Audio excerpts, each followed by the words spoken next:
Silver, 41-8, damn near at a 20-point first quarter as the Warriors finally, in one of these really big games for them, step up and dominate an opponent. The Pelicans, meanwhile, are walking dead.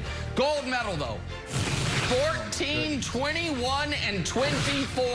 Kevin Wild says rebounds, schmebounds, don't care. All right, how's the 24 assists for you as a point guard? Was it a high-scoring, fast-paced game? It was. Was it a ton of fun? You bet your butt it was. Russell Westbrook now has 2 career 20-rebound, 20-assist games. The rest of NBA history combined has 1. So Russell Westbrook gets the gold. There are your medals today, Jenna Wolf. All right. Kevin Wilds, who came close but just missed the cut. You know, consistently my favorite player. Ja Morant, no, didn't work. Ja Morant is the king of awesome missed shots. He could have a full highlight reel of just stuff he's trying to do. No one's more confident. Speaking of overconfidence award, congratulations, Ja Morant. Yet another awesome play. Didn't count, but it's still a highlight. There is a guy missing, Jenna, from that graphic that might be in first place on that MVP ladder. Reveal it tomorrow. Oh.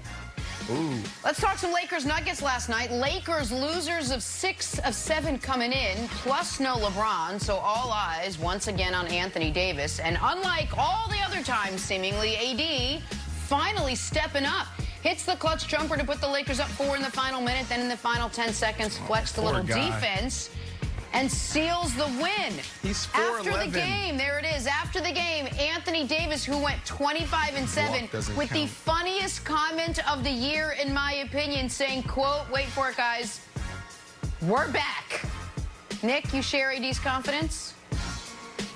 One good game. Well, listen, I was the last remaining believer in the underdog, nobody believes in us Lakers. So I don't know if I can say I agree they're back, because I didn't think they ever left. But, man, even yesterday, the great Shannon Sharp was concerned. And now, a day later, the Lakers played the team they're most likely to face in the first round of the playoffs with the prohibitive favorite to win league MVP, Nikola Jokic.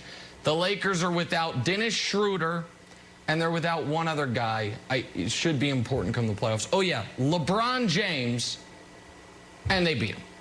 And they beat him because, if we're being honest, the demise of Anthony Davis has been greatly exaggerated.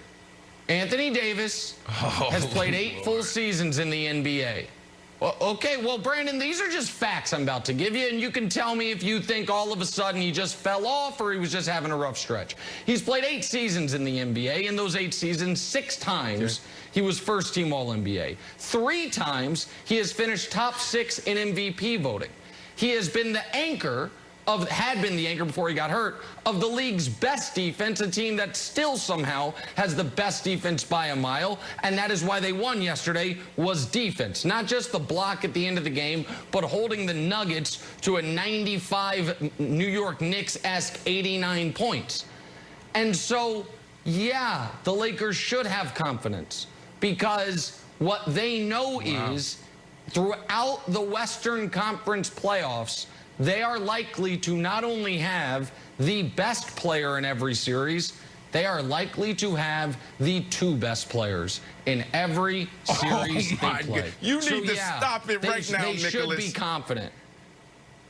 Tell me. Nicholas James, is this the small little window that you was waiting for? This team been struggling the last 7, 8 games. Come on, bro. Yeah, they have. But they didn't last night. They won last night.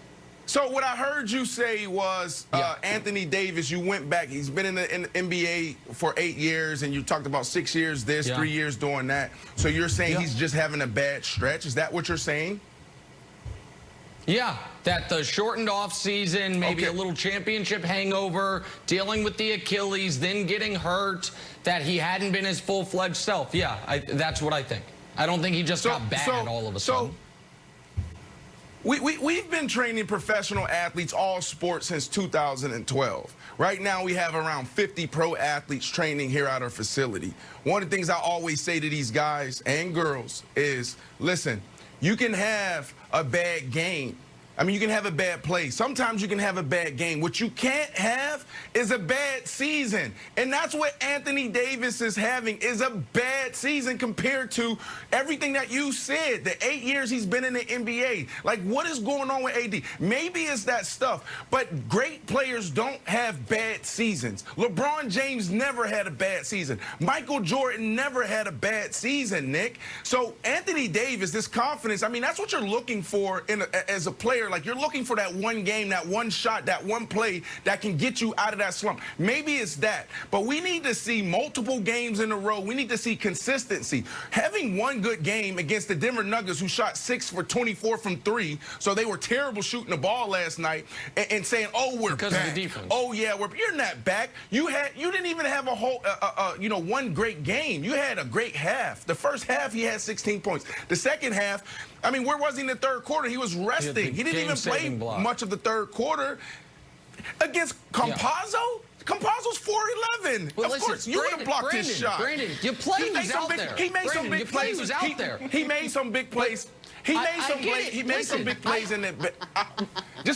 I just want to say this, Nick, before I pass it to you. I just want to see multiple games. I want to see consistency before we say we're back. That's all I want to see. Okay, that's fine, but there's only they didn't play a doubleheader yesterday, so we can only talk about the one game they played. I understand that you're going to remain skeptical. I get it. But the idea, you're right, great players don't have all of a sudden awful years. But Anthony Davis, before his injury, was averaging 23 points per game, which, for the record, is the exact amount of points Joel Embiid averaged last year. The year before last, Embiid was up around 28. This year, he's up around 30. Last year, he was having a bit of a down season. The idea that Anthony Davis, before his injury, was playing horrid basketball, to me, is not accurate. He was not playing he could be league MVP basketball, but Wilds. I apologize. I got a question for you, and it might not be where you were trying to go with this, but and let me ask you this question, then take it wherever you want. In your heart of hearts, who do you trust more in an upcoming playoff series? The Joker or AD?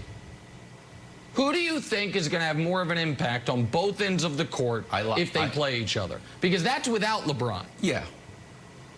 That's fair. I would take AD with LeBron rather than a Jamal Murray-less Joker. But I think it goes back to how healthy is LeBron?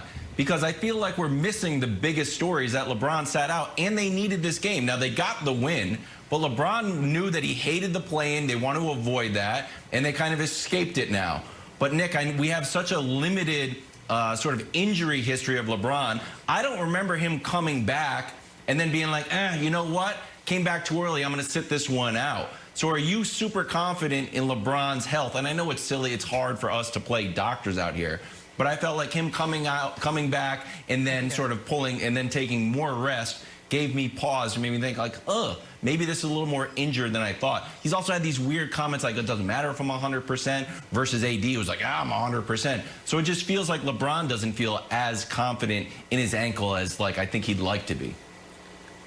Listen, I do not think LeBron is totally right yet.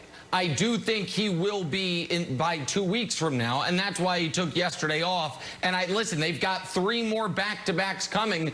I don't think LeBron's going to play every game the rest of the way. But the reason why I'm more confident in this than his previous injury, and Brandon, you can speak to this with far greater expertise than I can, is it's not a soft tissue injury. It's not a hamstring or a calf or a groin. The high ankle sprain is a very serious injury as far as the time of you being out. But the odds of re-aggravating it, it's totally different than if it were a muscular injury like a hamstring, where the odds of re-aggravating that are super high. So I'm not as concerned as I think Wilds is, just because of the nature of the injury. Yeah, no, LeBron will be fine, and it'll take a couple more weeks for him to hit his stride again. As a player, you're trying to hit that mid-season stride where you feel good. LeBron was in that groove before he went down, and he'll find that again. LeBron James is one of those guys that's getting the mental reps. We saw the highlights a couple weeks ago where it was a TV timeout, and LeBron James was out there getting those mental reps. Like, that's what you do as a player. It's like you got to find a way when you're not 100%, or if you're not on the court, you got to find a way to stay stay involved. But Nick, just really quickly, man, this isn't about LeBron James. I just want to push back real quickly on you on this AD, because it's all about AD. The reason why they won it last year is because AD played phenomenal in the bubble. And you're talking about, well, AD's game, it's the same. He wasn't playing bad. So explain these numbers to me, because in the bubble, their playoff run, and we talked about this last week, we were talking about 57%, 38%, and 83%. So that's the field, that's the three, and also from free throw. This year, and this was last week, we talked about this through 26 games. 51%. So he dropped from 57 to 51, dropped from 38 from 3 to 26. And this is the big tell right here. This is how you know a guy's in a slump. Because free throws, you should go out there. If you're 80% free throw shooter, that's what that should be there for the rest of your life. 83% to 71% this year. Something's going on with AD, Nick. You can't explain those numbers. Yeah, he was in a slump. I can. He was in a slump. It's simple. But guys go in slumps. I don't think he's going to stay in the slump for the rest of the season or the rest of his career. That's it. It's as simple as that. We'll see. I think he'll be fine. I think he has enough body of work from Kentucky until this season. Except for you just said they won the championship because he was great. So I don't think playoff AD is a slur, because you just told me they won the title because he was great. We got to figure out something for the slump. Of bad free throw and three-point shooting are going to kill him. But we'll see. We'll see. We'll see. All right. Okay. Well, among random things that I'm in on, the free throw, I'm with you on that one. Time for Nick to hand out some NBA medals. Julius Randle.